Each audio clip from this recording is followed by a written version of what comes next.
Welcome to தாய் நாட்டு சமையல். நான் உங்கள் கணேஷ் பிரபு. இன்றைக்கி நம்ம சேனலில் ஒரு புதுமையான ஒரு டிஷ் ஒன்று செஞ்சு காட்ட போகிறாங்க.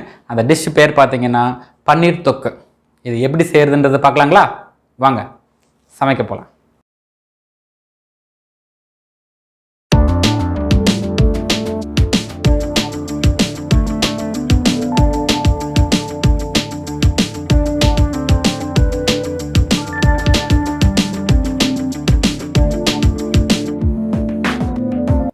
தேவையான பொருட்கள்: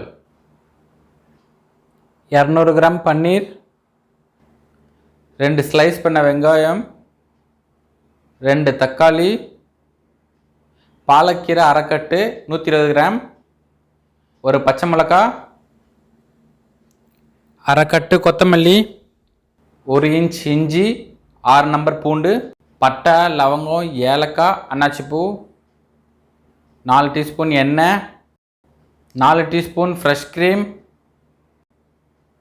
1 டீஸ்பூன் காஷ்மீரி மிளகாத்தூள், 1 டீஸ்பூன் தனியாத்தூள், அரை டீஸ்பூன் மஞ்சள் தூள், 1 டீஸ்பூன் ஜீரகத்தூள், அரை teaspoon garam masala powder, 1/4 teaspoon உப்பு, 1 டீஸ்பூன் கஸ்தூரி மெத்தி. ஒரு பேனில் 1 டீஸ்பூன் எண்ணெய் ஆட் பண்ணிக்கோங்க. அதுக்கப்புறமா 2 வெங்காயம் ஸ்லைஸ் பண்ணி வச்சுருந்தோம் இல்லைங்களா, அதை ஆட் பண்ணிக்கோங்க. 130 கிராம். கொஞ்சம் லைட்டாக வதக்கிங்க, ஒரு ப்ரௌன் ஆகக்கூடாதுங்க, லைட்டாக வதக்கிட்டு இதில் 1 இன்ச் இஞ்சி, 6 நம்பர் பூண்டு ஆட் பண்ணிவிட்டு ஒரு பச்சை மிளகாய் சேர்த்துக்குங்க. சேர்த்துட்டு இதை கொஞ்சம் நல்லா அப்படியே வதக்கிட்டே இருங்க, கலர் மாறக்கூடாது, லைட்டாக. அதுக்கப்புறமா இதில் 2 நம்பர் தக்காளி 150 கிராம் இதையும் ஆட் பண்ணிக்கோங்க. ஆட் பண்ணிவிட்டு இதையும் ஹை ஃப்ளேம் வச்சு ஒரு அரை நிமிஷம் வதக்குங்க. அதுக்கப்புறம் பாலக்கீரை போட்டு அரைக்கட்டு போடுங்க, அரைக்கட்டு 120 கிராம் அதை ஆட் பண்ணிவிட்டு இந்த மாதிரி அதையும் வதக்குங்க, ஹை ஃப்ளேம் வச்சு வதக்குங்க.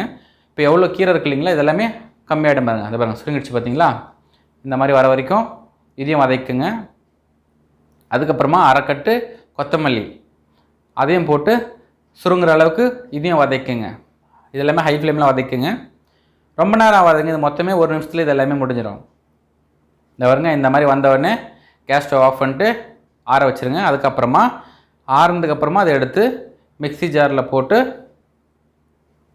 அரைச்சிக்கலாம். ஓகே, எல்லாத்தையும் ஆட் பண்ணியாச்சு. இதை நல்லா திக்காக தண்ணி ஊற்றாமல் பேஸ்ட்டாக அரைச்சி தனியாக எடுத்து வச்சுக்கோங்க. அதுக்கப்புறமா ஒரு பேனில் 3 டீஸ்பூன் எண்ணெய் ஆட் பண்ணிக்கோங்க. அதில் 1 இன்ச் பட்டை 2 நம்பர், ஏலக்காய், லவங்கம், அன்னாச்சிப்பூ இது எல்லாத்தையுமே ஆட் பண்ணிக்கோங்க. அவ்வளோதான், வாசனை எல்லாமே அந்த எண்ணெயில் வந்துட்டுருக்கோம். வாசனை எண்ணெயில் வந்ததுக்கப்புறமா இது எல்லாத்தையும் எடுத்துருங்க. உங்களுக்கு வேணும்னா நீங்கள் அப்படியே விட்டுருங்க, நான் இதில் எடுத்துடுறேன். எண்ணெயில் அந்த வாசனை வந்துட்டுருக்கும். அதுக்கப்புறமா இப்போ அரைச்சோம் இல்லைங்களா பேஸ்ட்டு, அது எல்லாத்தையுமே இந்த எண்ணெயில் ஆட் பண்ணிக்கோங்க. எண்ணெயில் வதங்கணுங்க.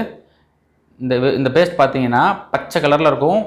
இந்த கீரை வாசனை, கொத்தமல்லி வாசனை கண்டிப்பாக இந்த டிஷ்ஷில் வரும். அதனால் இது வராமல் இருக்கிறதுக்கு நிறைய எண்ணெய் ஊற்றிட்டு இந்த எண்ணெயில் வதங்கணும். இது எண்ணெயிலே நல்லா வதங்கணும். இந்த டிஷ்ஷு குழந்தைங்களுக்காகவே செஞ்சு காட்டுறேங்க. இது இந்த பச்சை கலரில் இருக்காது, கலர் மாதிரி லைட்டாக ப்ரௌன் கலரில் இருக்கும். இதை பாருங்கள், 7 நிமிஷத்துக்கு மீடியம் ஃப்ளேம்லேயே வச்சு நல்லா குக் பண்ணுங்கள். இந்த மாதிரி கலர் மாறும், அது வரைக்கும் நம்ம வெயிட் பண்ணுங்க.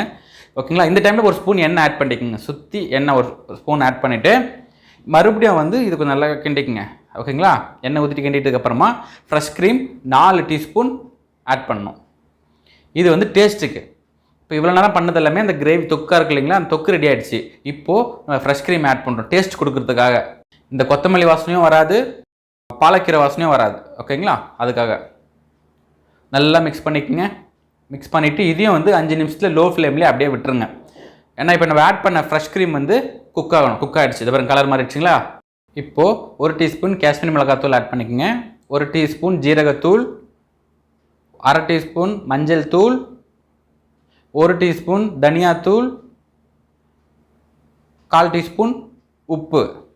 இது எல்லாத்தையுமே நல்லா மிக்ஸ் பண்ணிக்கோங்க. நல்லா மசாலா ஃபுல்லாக இந்த கிரேவி தொக்கிலேயே தண்ணி ஊற்றாமல் மிக்ஸ் பண்ணிக்கோங்க. ஓகேங்களா? கொஞ்சம் இதில் குக் ஆகணும், அதில் இருக்க வாசனைலாம் கொஞ்சம் போகணும். அதுக்கப்புறமா ஒரு 100 ml தண்ணி ஆட் பண்ணிவிடுங்க. ஆட் பண்ணிவிட்டு 2 நிமிஷம் குக் பண்ணணும். மீடியம் ஃப்ளேம்லேயே வச்சு குக் பண்ணுங்கள். இப்போ இந்த தண்ணி எதுக்கு ஆட் பண்ணணும்னா இந்த மசாலா வேகிறதுக்காக. இதை பாருங்கள், நல்லா வெந்துச்சு பாருங்கள். இந்த மாதிரி ஸ்டேஜ் மாறணும். ஓகேங்களா? இந்த டைமில் நீங்கள் ஒரு ஸ்பூன் எண்ணெய் ஆட் பண்ணிவிட்டு அதுக்கப்புறமா பன்னீர் ஆட் பண்ணிக்கோங்க. இந்த மாதிரி கட்டமாக கட் பண்ணிக்கோங்க பன்னீரை. இது வந்து ஹோம்மேட் பன்னீருங்க. இந்த மாதிரி கட் பண்ணி அதில் ஆட் பண்ணிடுங்க. பன்னீர் எந்த ஸ்டேஜில் ஆட் பண்ணணும்னா அந்த மசாலா எல்லாமே கிரேவி தொக்கு இருக்கு இல்லைங்களா, அது எல்லாமே ரெடி ஆகிடணும் பக்காவாக. அதுக்கப்புறம் தான் பன்னீர் ஆட் பண்ணணும். ஓகேங்களா? பன்னீர் போட்டு மிக்ஸ் பண்ணிவிட்டு வாசனைக்காக 1 teaspoon garam masala powder add பண்ணிக்கோங்க. இதையும் நல்லா மிக்ஸ் பண்ணிக்கோங்க. 1 நிமிஷத்துக்கு குக் பண்ண விடுங்க. கரம் மசாலா வாசனை வந்து குக் ஆகணும். அதுக்கப்புறமா 1 டீஸ்பூன் கஸ்தூரி மேத்தி ஆட் பண்ணுங்கள். இது வந்து வெந்தய கீரைங்க. ஓகேங்களா? இதை ஆட் பண்ணிவிட்டு இதையும் நல்லா மிக்ஸ் பண்ணுங்கள். இதெல்லாம் வந்து டிஷ்ஷில் கண்டிப்பாக சேர்க்கணும். இதெல்லாம் சேர்த்தா தாங்க நல்லாயிருக்கும் டிஷ்ஷு. உங்களுக்கு இந்த டிஷ் வந்து கொஞ்சம் தண்ணியாக வேணும்னா தண்ணி வந்து நீங்கள் நிறைய ஆட் பண்ணலாம். நான் வந்து சும்மா ஒரு 50 ml ஆட் பண்ணிக்கிறேங்க. சும்மா லைட்டாக, ஏன்னா இந்த கிரேவி திக்காக தான் இருக்கணும். உங்களுக்கு ரொம்ப லிக்விடாக தேவைப்பட்டது அப்படின்னா நீங்கள் வந்து 150 ml இருக்குன்னு தண்ணி ஆட் பண்ணி அது ஒரு கொதிக்க வச்சுட்டு 1 நிமிஷத்தில் நீங்கள் இறக்கிடலாம். நான் 50 ml ஆட் பண்ணியிருக்கேன். ஆட் பண்ணிவிட்டு நல்லா மிக்ஸ் பண்ணிக்கோங்க.